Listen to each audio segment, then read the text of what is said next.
Some dare call it conspiracy.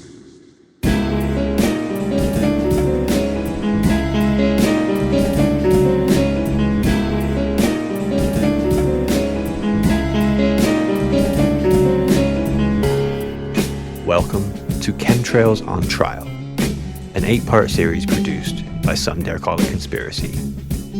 If you would like access to the entire series right now, join us on patreon.com/Some Dare Call It Conspiracy. The following episode deals with the conspiracy theory.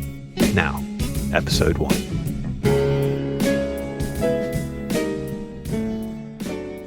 Here we are with Ivor Mectin today, our buddy from Lads on Tour. Way. How about you introduce yourself to anyone who doesn't know who you are? So I'm a metallurgist, and I'm presuming that's why I've been sort of invited on today. So I'm an ex-conspiracist. Back in 2014, I got into very heavily into the 9/11 conspiracy and the 7/7 conspiracy. So there was a few months where I was very concerned with that. But then I sort of got out. Then I sort of came back during the COVID era to write a book debunking a lot of the tropes and sort of satirizing it. I've made about $1,100 off it. I've done 2 editions. So there's the regular edition and the multiple dead dewormed horses edition, which is double the length and double the laugh. So that's who I am. Excellent. That's nicely done. And a metallurgist as well. So, okay, in your opinion, who's better, Slayer or Metallica? Oh, right. I'm more of a fan of Metallica, to be honest. Really? Travesty. Well, fair enough. Right. I suppose that's what you get with all that book learning. I'm a Metallica fan more as well, to be fair. Really? What, more than Slayer? Yeah, look, come on. Slayer's art, for 2 albums. It's just the same over and over. At least Metallica kind of evolves.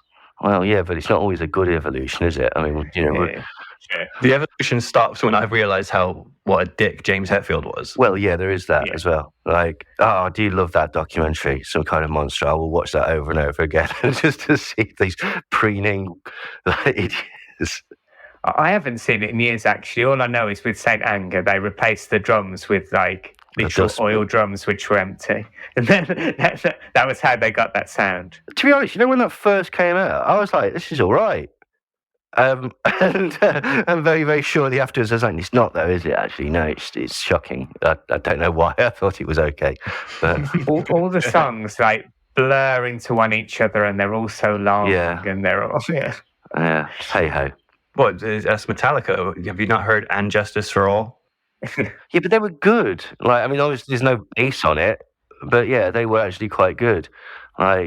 If I listen to And Justice for All, I always listen to a fan version with the bass put back in. Yeah. Yes. Right, what are we chatting about today then? Chemtrails.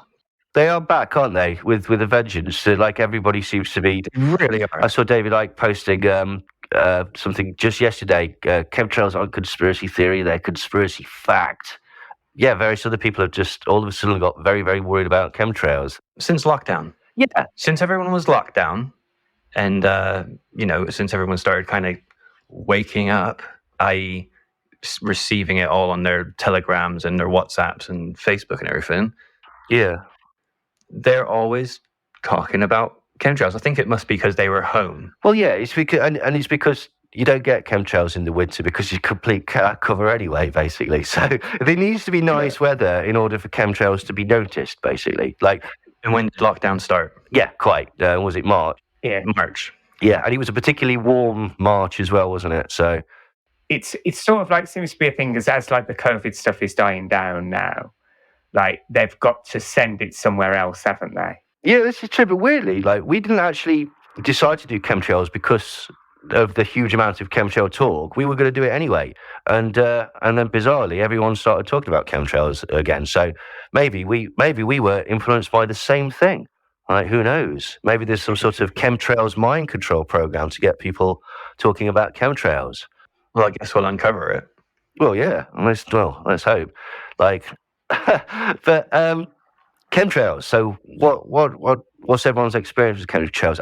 I'll be honest, right? Chemtrails, which is the idea that certain planes are pumping stuff out of the back of their engines as part of a plot. There's various reasons or suggestions as to why they might be doing this. Some think that it's benevolent but secret. Most people think that it's nasty, that it's either sort of trying to depopulate the planet or geoengineer the planet for some sort of nefarious means, or that it's some sort of mind control program or is connected with something horrible, basically. And I remember the first time I heard about the theory, I got a DVD off eBay. There was this guy that was getting DVDs off, and you'd buy one and he'd send you like 5, basically. And so you'd go, oh, crikey, what's this? Never heard of them, whacked it on, and I'll be honest, it terrified me. It terrified me to the point where it was one of the few things where it's like, I'm not going to tell my mum about this. Like, I told her about Bohemian Grove, and I told her about suspicions about 9/11, and I told her about satanic stuff and McMartin preschool and mind control and theories about JFK and stuff like that. But with chemtrails, it was like, the concept is that basically, like, there's nothing you can do about it. The airplanes are pumping out this horrible stuff that's, well, in the DVD that I got, they were there to poison you and to depopulate the planet and to make people ill all the time. And I was like, no, I don't think I need to tell my mum about that one. I think she'll be happier living her life without the knowledge of such a nefarious thing happening. And then I told my mates about it, and we looked and we were like, well, hang on.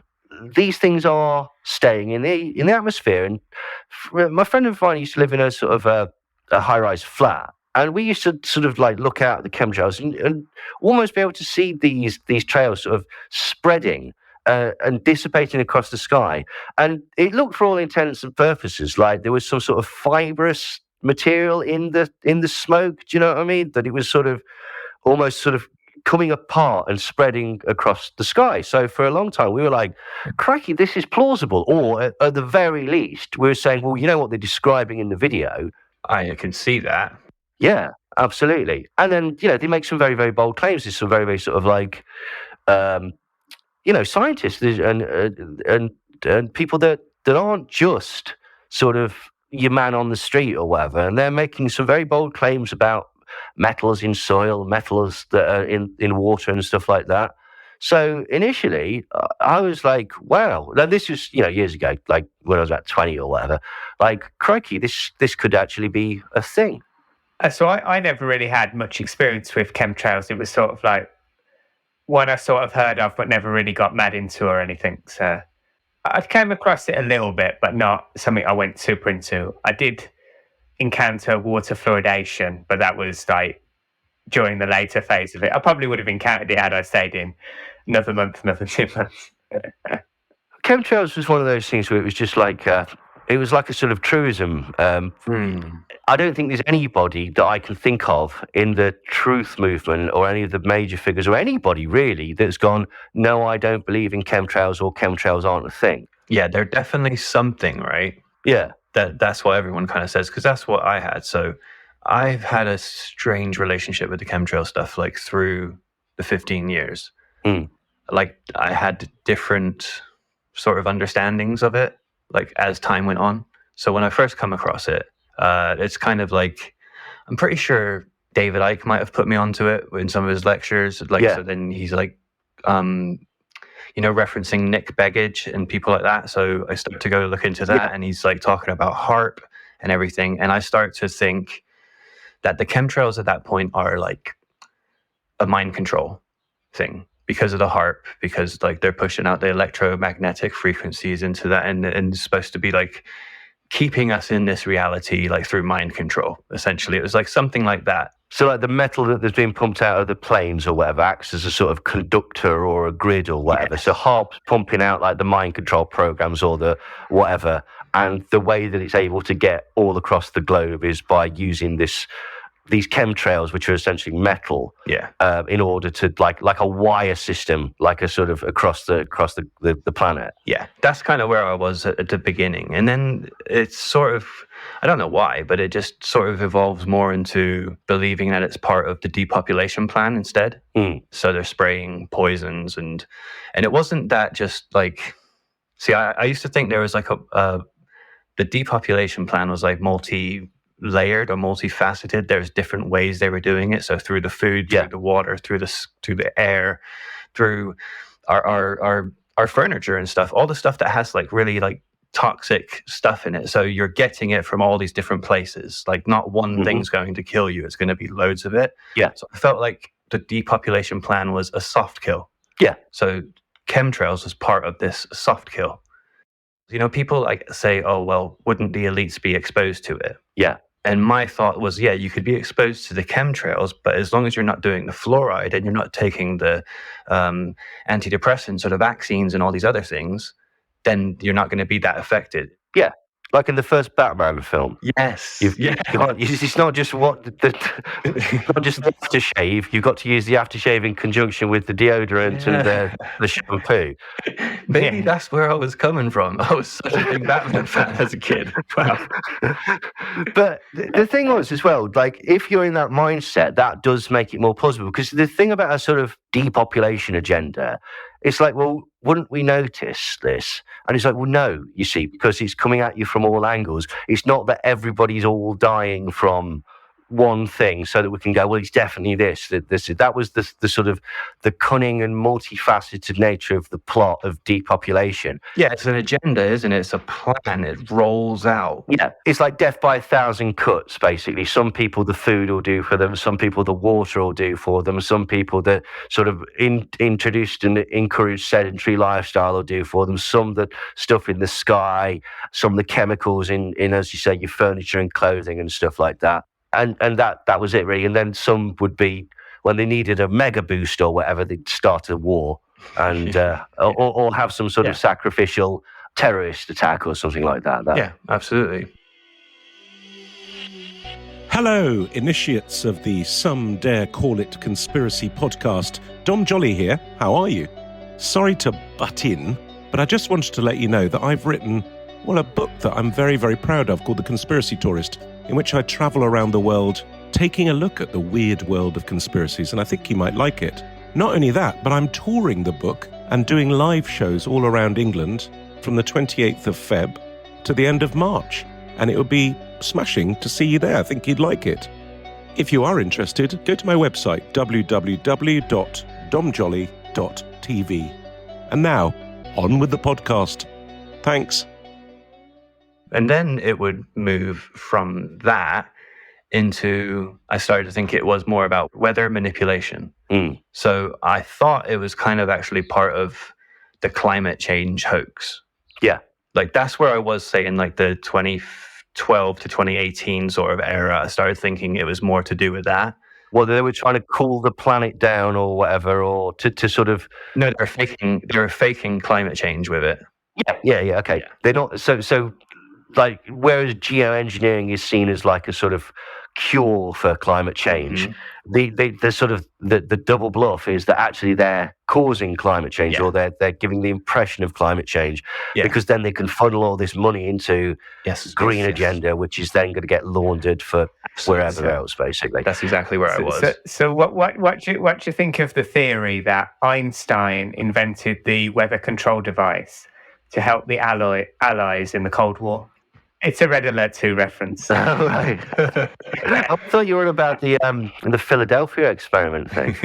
Right, for a second there, but... Yeah, because the Allies' super weapon is a weather control device which makes a massive storm. Oh, right, okay. Fair enough. The other thing, though, about the chemtrails thing was it sort of tacitly, if you believe that chemtrails are a thing, and by which I mean that something is happening. We don't know exactly what it is. Even if it's not nefarious, even if it's just secretive geoengineering, what it does feed into is the concept of a new world order, an Illuminati, or a burgeoning one world government. Because basically, it's happening everywhere. Absolutely. Like, you can see it everywhere. So if it's happening everywhere, it must be something that bypasses government in order to do that.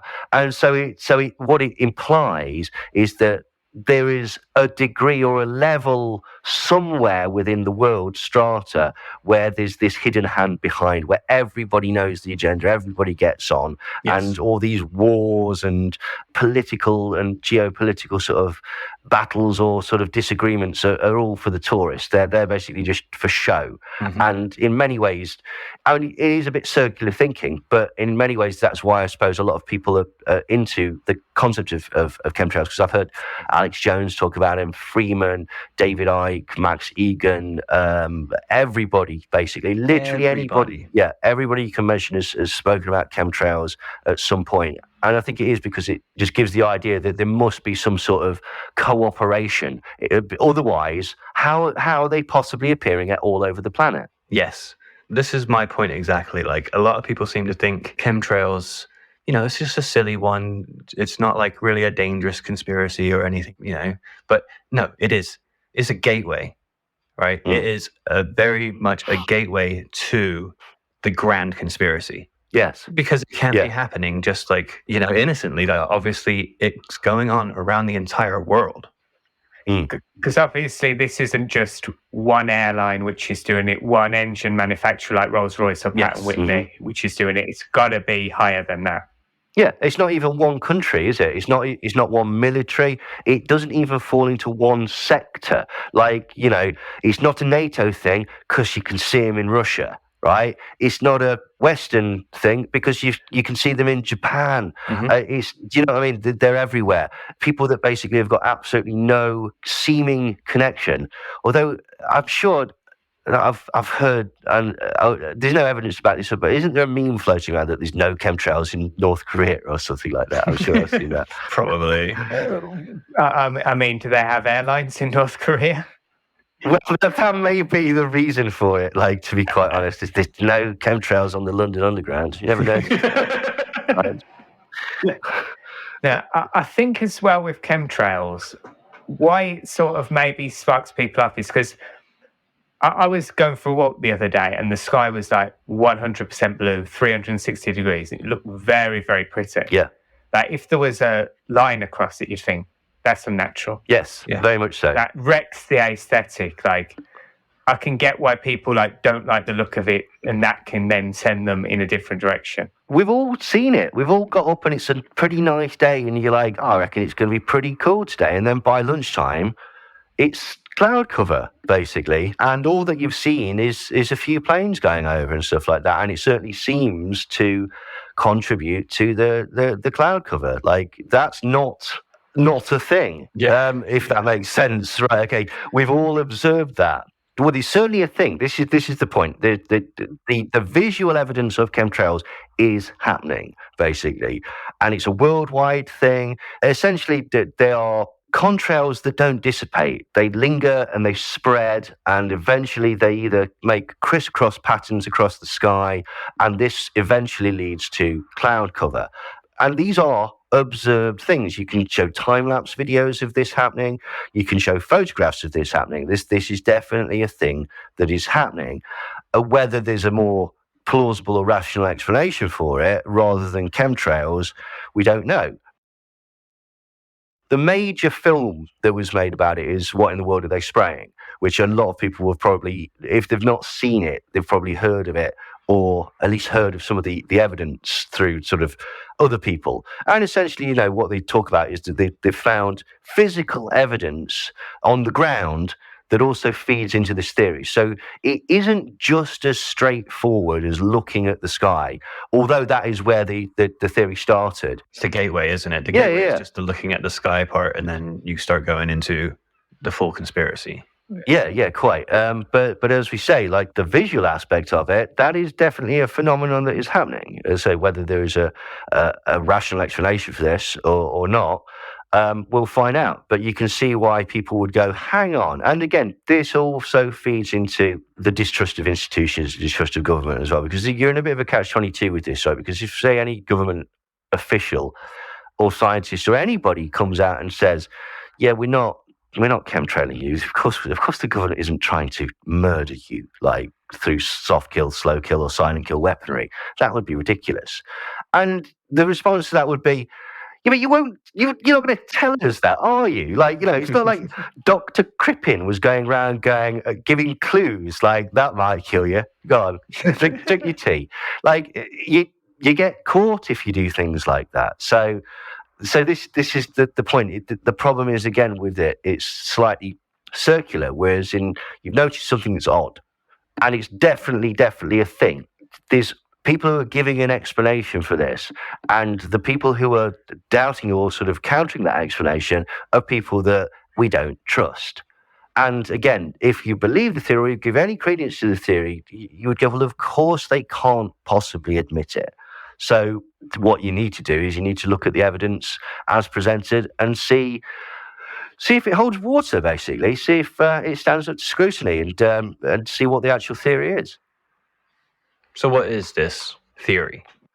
Well, the theory is that certain airlines are leaving lingering contrails. Contrails is the fumes, if you like, the exhaust fumes that come out the back of engines of planes.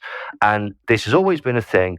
But in the 90s, certain people started noticing that actually there were a lot more of these emissions, and these emissions were lingering for a lot longer. The idea is that a contrail, which is just the exhaust fume, will only stay around for a few seconds, maybe a minute. But some of these started to not only linger, but spread, and then start to cover a vast amount of the sky. And then you'd see other planes coming in, and they would leave contrails that would spread. And so they would form these grid patterns and eventually cover the entire sky. And upon investigation on the sort of the ground beneath it, certain people suggested that there was dangerous particulate in these jet fumes, basically. So they called them chemtrails. It's not, well, there are chemicals, because there's chemicals in anything. It's mostly supposed to be metals like aluminium, strontium, barium. And these are supposed to have a detrimental effect on respiratory systems. They're supposed to potentially cause diseases like Alzheimer's. They can destroy crops and soil. And the reasons for this are quite varied. Some people think this, as you say, is a depopulation to the program. Some people think that they're spreading Morgellons disease. Some people think that it's about destroying the natural agriculture so that you have to go and buy Monsanto seeds that are resistant to these chemicals. Some people think that they just want to depopulate the planet or make people ill or dumb them down, and this is a mechanism for it. So that's the theory. Everything you just said was about being controlled by someone else. Well, this is the thing. And if, as we mentioned earlier, it is a control mechanism, either controlling your life or controlling your mind or controlling the food that you're able to eat. And in order for this to happen, this would need to be a world-spanning program. This couldn't just be done in one country or by one political party or by one sort of military faction or anything. This would have to be a global program that was at the very, very highest and most secret level that, as we said before, would imply a degree of cooperation behind the scenes that is not played out in the mainstream media. Thank you for listening to Chemtrails on Trial, produced by Brent Lee and Neil Sanders for Some Dare Call It Conspiracy. And don't forget, if you can't wait for next week, do join us on patreon.com/Some Dare Call It Conspiracy, where you'll not only be able to get the entire series right now, but also ad-free episodes, plus tons of other goodies, including my music, Neil's books, audiobooks of Neil's, and art by Nicholas C. Gray. You can also find all our links at www.somedarecallitconspiracy.com.